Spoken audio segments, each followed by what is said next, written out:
Welcome to Indumati cooking ಚಾನಲ್ಗೆ ಸ್ವಾಗತ ಸುಸ್ವಾಗತ. ಹೆಸರುಬೇಳೆ ಕೀರು ಮತ್ತು ಹೆಸರುಬೇಳೆ ಪಪ್ಪನ್ನು ಮಾಡ್ತಾಯಿದ್ದೀನಿ. ಅದು ಹೇಗೆ ಮಾಡಬೇಕು ಅಂದರೆ, ಒಲೆ ಮೇಲೆ ಕುಕ್ಕರ್ ಇಟ್ಟು 1 ಲೋಟದಷ್ಟು ಹೆಸರುಬೇಳೆಯನ್ನು ಹಾಕೋಣ. ಹೆಸರುಬೇಳೆನ ಹಾಕಿ ಚೆನ್ನಾಗಿ ಫ್ರೈ ಮಾಡ್ಕೋಬೇಕಾಗುತ್ತೆ. ಅದು ಹುರ್ಕೋಬೇಕು. ಅದು ಚೆನ್ನಾಗಿ ಕೆಂಪಗಾಗೋವರೆಗೂ ಹುರ್ಕೊಂಡು ನಂತರ ಅದಕ್ಕೆ 1-2 ಲೋಟದಷ್ಟು ನೀರನ್ನು ಹಾಕೋಣ. ನೀರನ್ನು ಹಾಕಿ ಕುಕ್ಕರ್ ಮುಚ್ಚಳನ ಮುಚ್ಚಿ 1-2 ವಿಷಲ್ ಬರೋವರೆಗೂ ಬಿಡೋಣ. 2 ವಿಷಲ್ ಬಂದಮೇಲೆ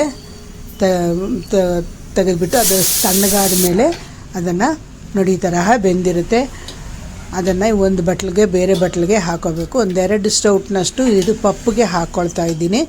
ಮತ್ತು ಮಿಕ್ಕಿರುವ ಬೇಳೆಯನ್ನು ಕೀರುಗೆ ಇನ್ನೊಂದು ಬಟ್ಲಿಗೆ ಹಾಕ್ಕೊಂಡು ಕೀರು ಮಾಡ್ಕೊಳ್ತಾ ಇದ್ದೀನಿ. ಇದಕ್ಕೆ ನೀರು ಎಷ್ಟು ಬೇಕೋ ಅಷ್ಟನ್ನು ಹಾಕೋಬೇಕು. ನಿಮಗೆ ನೀರಾಗಬೇಕು ಅಂದರೆ ನೀರು ಜಾಸ್ತಿ ಹಾಕ್ಕೊಳ್ಳಿ, ಸ್ವಲ್ಪ ಗಟ್ಟಿನೇ ಇರಲಿ ಅಂದರೆ ಗಟ್ಟಿಯಾಗಿ ಕೂಡ ಮಾಡ್ಕೋಬೋದು. ಹಾಕ್ಕೊಂಡು ನಂತರ ಅದಕ್ಕೆ ಒಂದು ಸ್ವಲ್ಪ ಹಸಿ ಕೊಬ್ಬರಿಯನ್ನು ಹಾಕಿ ನಂತರ ಅದಕ್ಕೆ ನಿಮಗೆ ಎಷ್ಟು ಸ್ವೀಟ್ ಬೇಕು ಅನಿಸುತ್ತೋ ಅಷ್ಟು ಸಕ್ಕರೆನ ಹಾಕೋಬೋದು, ಇಲ್ಲಾಂದರೆ ಬೆಲ್ಲ ಕೂಡ ಹಾಕೋಬೋದು. ನಾನು ಸಕ್ಕರೆ ಹಾಕ್ತಾಯಿದ್ದೀನಿ, ಬೆಲ್ಲನೂ ಹಾಕ್ತೀನಿ, ಒಂದೊಂದು ಸರಿ ಸಕ್ಕರೆ ಹಾಕ್ತೀನಿ. ಇವಾಗ ಅದು ಹೆಸರು ಬೇಳೆ ಕೀರು ಬೇಯ್ತಾ ಇದೆ, ಕುದೀತಾ ಇದೆ. ನೋಡಿ ಯಾವ ಥರ ಇದೆ ಅಂತ ಅಂದ್ಬಿಟ್ಟು ಇವಾಗ ಹೆಸರುಬೇಳೆ ಪಪ್ಪನ್ನು ಹೇಗೆ ಮಾಡೋದು ಅಂತ ತೋರಿಸ್ತೀನಿ. ಒಲೆ ಮೇಲೆ ಬಾಣಲೆ ಇಟ್ಟು ಅದಕ್ಕೆ 2 ಟೀ ಸ್ಪೂನ್ನಷ್ಟು ಎಣ್ಣೆಯನ್ನು ಹಾಕಿ ಸಾಸಿವೆ ಕಾಳು ಹಾಕಿ ಅದು ಪಟ ಅಂತ ಸಿಡಿದಿದ್ದಾದಮೇಲೆ ಹಸಿಮೆಣಸಿನ್ಕಾಯಿ 3 ಮತ್ತು ಕರಿಬೇವಿನ ಸೊಪ್ಪನ್ನು ಹಾಕಿ ಫ್ರೈ ಮಾಡ್ಕೋಬೇಕು. ನಂತರ ಒಂದು ಚಿಟಿಕೆಯಷ್ಟು ಇಂಗು ಮತ್ತು 1 ಚಿಟಿಕೆಯಷ್ಟು ಅರಿಶಿಣ ಎರಡನ್ನು ಹಾಕಿ ಇನ್ನೊಂದು ಸ್ವಲ್ಪ ಫ್ರೈ ಮಾಡ್ಕೊಳ್ಳೋಣ. ಅದು ಗಮ್ಮತ್ತ ವಾಸನೆ ಬರುತ್ತೆ.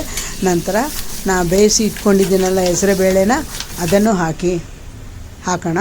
ನಂತರ ಅದಕ್ಕೆ ನೀರು ನಿಮಗೆ ಗಟ್ಟಿಯಾಗಬೇಕು ಅಂದರೆ ಗಟ್ಟಿಯಾಗಿ ಹಾಗೆ ಇರ್ಬೋದು, ಇಲ್ಲ ನಮಗೆ ನೀರಾಗಿ ಇರಬೇಕು ಅಂದರೆ ಇನ್ನೊಂದು ಸ್ವಲ್ಪ ನೀರು ಹಾಕಿ ಮಾಡ್ಕೋಬಹುದು. ನಿಮ್ಗೆ ಯಾವ ಥರ ಬೇಕಾದರೂ ಮಾಡ್ಕೋಬೋದು. ಮತ್ತು ಹಸಿ ಕೊಬ್ಬರಿಯನ್ನು ಹಾಕಿ ರುಚಿಗೆ ತಕ್ಕಷ್ಟು ಉಪ್ಪನ್ನು ಹಾಕಬೇಕು. ಮತ್ತು ಒಂದು ಅರ್ಧ ಹೋಳಿನಷ್ಟು ನಿಂಬೆಹಣ್ಣನ್ನು ಹಿಂಡಬೇಕಾಗುತ್ತೆ. ನಿಮಗೆ ಹುಳಿ ಜಾಸ್ತಿ ಬೇಕು ಅಂದರೆ ಕೂಡ ಇನ್ನೊಂದು ಅರ್ಧ ಹೋಳು ನಿಂಬೆಹಣ್ಣು ಹಿಂಡ್ಕೋಬೋದು.